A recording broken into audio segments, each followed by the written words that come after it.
पुरुषोत्तम महात्म्य दूसरा अध्याय। सूत जी कहने लगे, हे ऋषियों, श्री शुकदेव जी को राजा परीक्षित को श्रीमद् भागवत की कथा सुनाते हुए देखकर आया हूँ। ऋषि कहने लगे, हे सूत जी, जो कुछ आपने वेद व्यास जी के मुख से सुना हो वही कथा सुनाइए। सूत जी बोले, हे ऋषियों, जैसे मुझ में ज्ञान है और मैंने व्यास जी के मुख से सुना है वे मैं तुमसे कहता हूँ। एक समय नारद जी विचरते हुए भगवान नारायण के निवास स्थान में पहुँचे। वहाँ पर भगवान के चरणों से अलकनंदा नदी बह रही थी। वहाँ पर ब्रह्मा में लीन जितेंद्रिय, निर्मल और तेजोमय ऋषि को देखकर भगवान ने उनको नमस्कार किया। तब साष्टांग नमस्कार कर श्री विष्णु जी की स्तुति करते हुए नारद जी कहने लगे, हे देवादिदेव, संसार के स्वामी, दया सिंधु, आप सत्यवादी हो, त्रिसत्य हो, सत्य के सार रूप सत्य से ही उत्पन्न हो और सत्य योनि हो, आपको नमस्कार हो। हे भगवान, सब प्राणियों के हृदय विषयों में आसक्त है।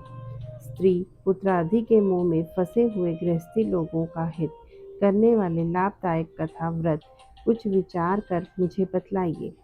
मैं आपको मुखारविंद से कुछ सुनने के लिए ब्रह्मलोक से आया हूँ। नारद जी के ऐसे वचनों को सुनकर भगवान हंसकर नारद जी से कहने लगे, हे नारद, भगवान कृष्णादि की पुण्य कथा को सुनो।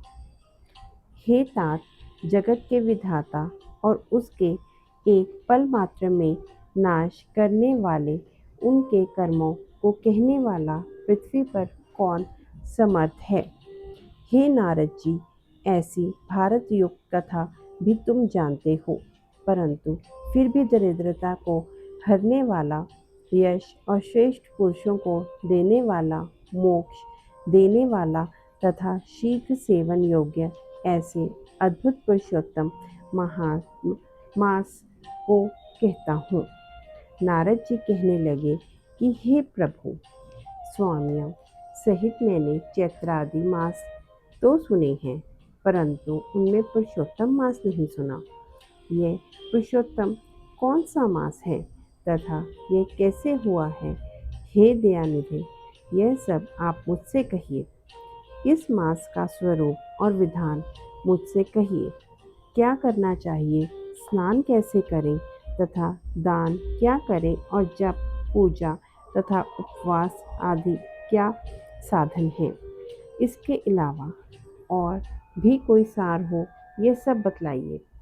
सूत जी कहने लगे, हे ऋषियों, नारद जी के ऐसे जनहितकारक वचनों को सुनकर भगवान चंद्रमा के समान शीतल तथा शांति देने वाले वचन बोले। जय श्री हरि।